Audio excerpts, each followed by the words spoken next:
अस्सलामु अलैकुम वरहमतुल्लाहि वबरकातुहू। मोअज़्ज़िज़ हाज़रीन इकराम, बुज़ुर्गान क़ौम और मिल्लत, मेरी इज़्ज़तदार माँ और बहनों, ग़यूर नौजवान साथियों, मंच पर तशरीफ़ फरमा मोहतरम जनाब अख्तरुल ईमान साहब, सदर बिहार प्रदेश मजलिस इत्तेहादुल मुस्लिमीन, रुकन असम्बली व उम्मीदवार किशनगंज, मोहतरम जनाब इंजीनियर आफ्ताब साहब, शरीक मोतमद बिहार मजलिस इत्तेहादुल मुस्लिमीन, मोहतरम जनाब वारिस पठान साहब, साबिक़ा रुकन असम्बली मुंबई, मेरे अज़ीज़ दोस्तों और बुज़ुर्गों, वक्त बहुत कम है और जैसा कि अभी अख्तरुल ईमान साहब ने कहा कि हमको इंशाअल्लाह और दो मुक़ामात पर जाना है। मैं सबसे पहले आपका शुक्रिया अदा करता हूं कि आपने अपना वक्त निकाल कर आज इस जलसे में आपने शिरकत की। आप जानते हैं कि 26 तारीख़ को मतदान का दिन है, हक़ राय दही का दिन है और आज शाम में 5 बजे तमाम इंतखाबी मुहिम अपने अख्ताम को पहुँचेगी। मैं सिर्फ आपसे अर्ज़ करने आया हूँ कि भारत की पार्लियामेंट में आपको किशनगंज से एक फ़ाल, हरकियाती, एक जज्बाती रुकने पार्लिमान और सांसद की ज़रूरत है, जो ना सिर्फ किशनगंज की जनता की इंसाफ की लड़ाई लड़े, जो ना सिर्फ यहाँ पर विकास करवाए, जो ना सिर्फ यहाँ पर सैलाब में जो महीने लोग कट जाते हैं, जिनका कोई पुरसाने हाल नहीं होता, उस कटाव की ज़मीन को कैसे बचाया जाए, यहाँ के नौजवान जो पलायन करते हैं उनको कैसे यहाँ पर रोज़गार के मौक़े फ़राहम किए जाएँ, यहाँ पर अस्पतालों की ज़रूरत है, अच्छे स्कूल की ज़रूरत है और फिर सीमांचल की जो इंसाफ की लड़ाई मजलिस इत्तेहादुल मुस्लिमीन 2015 से जब बिहार यहाँ पर आकर अपने सियासी सफ़र का आगाज़ किया तो हमने आपसे वादा किया था कि हम सीमांचल की इंसाफ की लड़ाई लड़ने जा रहे हैं।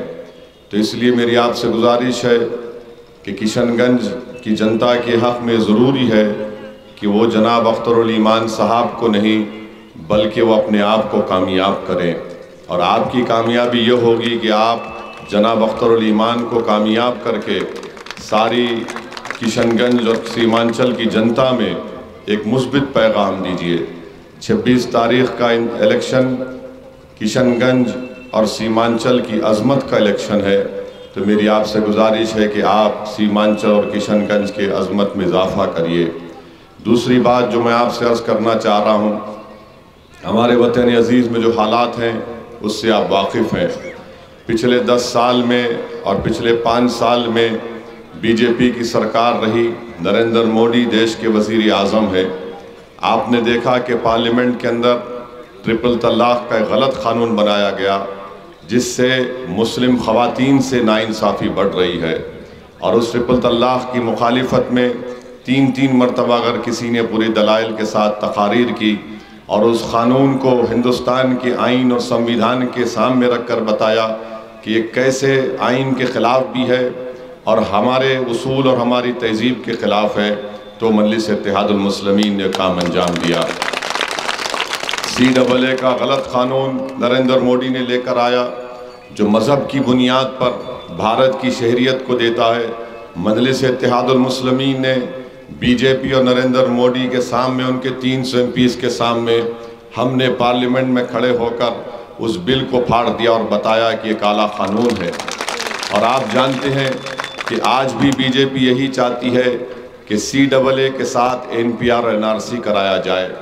मैं आपको डराने के लिए नहीं कह रहा हूँ, मैंने पार्लियामेंट में भी खड़े होकर कहा था कि आप CAA के क़ानून को, उसके रूल्स को इसलिए बनाना चाहते हैं ताकि सीमांचल की जनता को, जो आप घुसपैठी कहते हैं, उनको NPR NRC के तहत परेशान करना चाहते हैं। नरेंद्र मोदी पूर्णिया में आए और वही अपनी ज़बान से जुमला दोहराया कि यहाँ पर घुसपैठी है। तो याद रखिए मेरी इस बात को कि अगर NPR NRC होगा जो बीजेपी कराना चाहती है, ये सिटीज़नशिप के क़ानून के तहत किया जाएगा।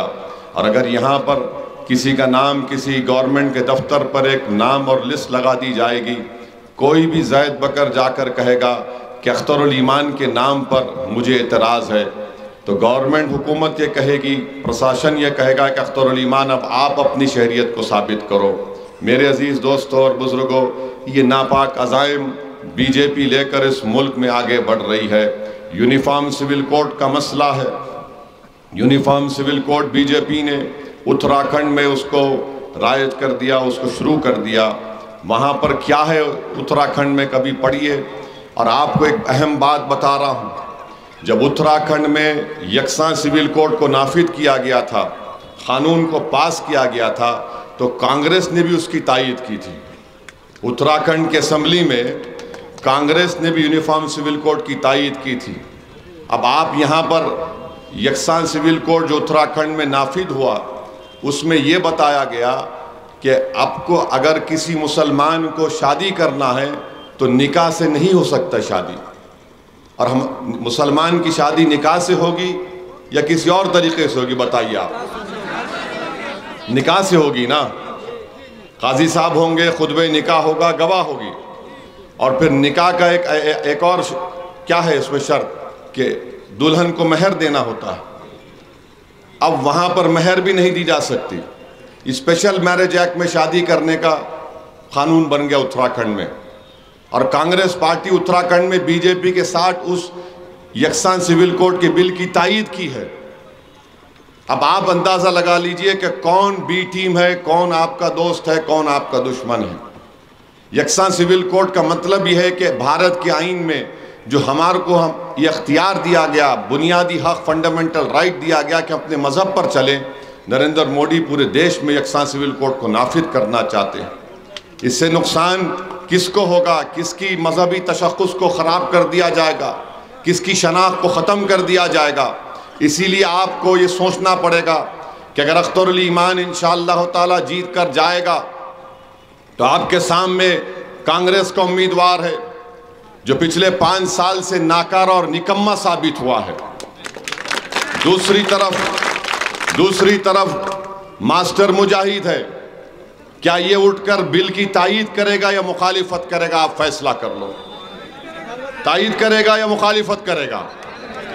तायीद करेगा, क्योंकि मास्टर को यकसा सिविल कोड से, निकाह से मतलब नहीं है। मास्टर ने निकाह कर लिया बीजेपी के साथ और उसका खाजी बना दिया मोदी को। अब डॉक्टर जावेद साहब का हाल यह है कि उनको ना तो निकाह की फिक्र है, ना खाजी की फिक्र है। बोलते बस मुझे जिता दो। तो ये हंसने का मसला नहीं है।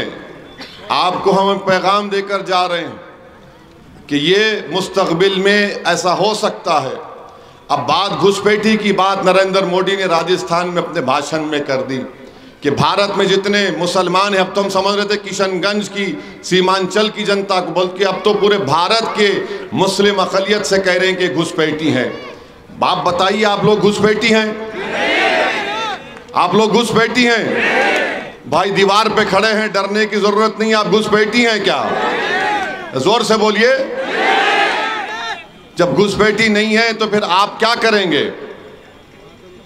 आप घुसपैठी नहीं है तो आप भारत के नागरिक हैं, शहरी हैं।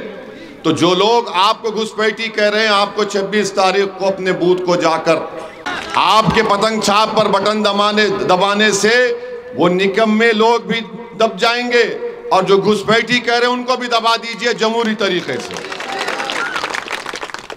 और एक बात हमारी याद रखिए, पूर्णिया में तेजस्वी यादव गए थे तेजस्वी यादव। हमको क्या बोलते हैं कि वोट कटवा बोलते हैं, हमको बोलते हैं ना, शर्माइए मत, बोलते हैं। हमको कोई फिक्र नहीं है, हमको जो गाली देना दे दो आप। ये वोट कटवा कहते हैं, बी टीम कहते हैं। तेजस्वी यादव ने अपने भाषण में कह दिया कि अगर आप इंडी अलायंस को वोट नहीं दे सकते तो एनडीए को दे दीजिए। उनका भाषण है ये। आप ये जो क्या है, ये एबीपी का है ना चैनल, ये वाला, इन्होंने चलाया इसको, हमको इनका रिपोर्टर ने बताया। तेजस्वी यादव ने कहा अगर आप हमारे, उनका औरत का नाम, महिला का नाम क्या, अख्तर भाई, बीमा भारती मोहतरमा को वोट नहीं दे सकते तो बीजेपी के कैंडिडेट को दे दीजिए। उन्होंने यही कहा है। अब आप बताइए कि कौन बी टीम है? फिर आप बताइए कौन बी टीम है? हम समझ रहे थे कि नीतीश तुम्हारे चचा, अब तो मालूम है कि मोदी भी तुम्हारा चचा बन गया। नहीं, बात सही है नहीं? ये बताइए। अरे भाई, पप्पू यादव को तुमको हराना है तो हराओ ना, मगर तुम बीजेपी को वोट दे दो कैसा कह सकते? अब आप सोचिए। और यहां पर कांग्रेस और तेजस्वी मिलकर आ रहे हैं, ये एक ही खानदान का हिस्सा है। इसलिए हम आपसे कह रहे हैं कि अख्तरुल ईमान ना इनका है ना उनका, अख्तरुल ईमान आपका रहेगा हमेशा। अख्तरुल ईमान आपके दिल में बसेगा, बसता है। अख्तरुल ईमान इस जमीन से पैदा हुआ है जो गरीबों के दरमियान में उभर कर निकला है। अख्तरुल ईमान की जिंदगी कोई बड़े दौलतमंद घराने में नहीं हुई है। वो गरीबों की तकालीफ को समझता है, वो आपके ख्वाबों को पूरा करना चाहता है, वो आपके आंख से निकलने वाले आंसुओं को अपने आंसू समझता है। तो इसलिए हम आपसे अपील कर रहे हैं कि आप लोग 26 तारीख को ना इनको दीजिए ना उनको दीजिए, अपने आप को कामयाब करिए जो अख्तरुल ईमान है। और डॉक्टर जावेद ये कह रहे हैं कि नहीं नहीं, मुझे कितना भी गाली दे दो वोट मुझे पड़ेगा। डॉक्टर जावेद साहब, इंशाल्लाह आपको ना गाली पड़ेगी ना वोट पड़ेगा, आपके बार अख्तरुल ईमान को वोट पड़ेगा। और डॉक्टर जावेद बार बार ये कहते हैं कि मैंने 5 साल में 1.5 लाख किलोमीटर चला। अरे भाई, कोई इंसान 5 साल में 1.5 लाख किलोमीटर चल सकता है? रोज 100 किलोमीटर चलना पड़ता है 5 साल के लिए। डॉक्टर साहब, आप डॉक्टर हैं, आप तो डॉक्टरी करें कश्मीर में। अगर आप 1.5 लाख किलोमीटर चलते तो कम से कम आप दुबले पतले हो जाते इन बच्चों की तरह। आप तो मोटे ताजे हैं। अच्छा, हरभरी खरभरी जगह का नाम है ना अख्तर भाई? हाँ, खरखरी। वहां पर गए हम लोग 1 साल पहले, हमको बुलाए, वहां की जनता बोले आ जाइए। फोन किया अख्तर भाई को, आ जाइए। हम अख्तर भाई ने कहा कि सर आ जाइए। हमने कहा करना क्या? बोले सर नदी में चलना है। हम बोले ये क्या बात है? तो हम चले गए। हम तो सीमांचल के लिए हर काम करने तैयार हैं। चले गए, हमको नदी में चला दिए 15 मिनट, घुटने बराबर पानी था। खैर हम चले गए। उसका नतीजा ये निकला कि 1 हफ्ते या 8-10 दिन के अंदर तेजस्वी यादव ने अख्तर भाई को असेंबली मिल के बोला कि अख्तरुल ईमान साहब, हम आपका ब्रिज सैंक्शन कर दिया, आप पानी में क्यों उतर गए? अब आप देखिए, 15 मिनट हम और अख्तरुल ईमान नदी में चले तो 10 दिन के अंदर ब्रिज मंजूर हो गया। अगर अख्तरुल ईमान 5 साल सीमांचल चलेगा तो किशनगंज कहां से कहां चला जाएगा? सोचिए आप। तो आपने 5 साल जावेद को दिया, वो उनके चलने नहीं चलने से कुछ फायदा नहीं हुआ आपको।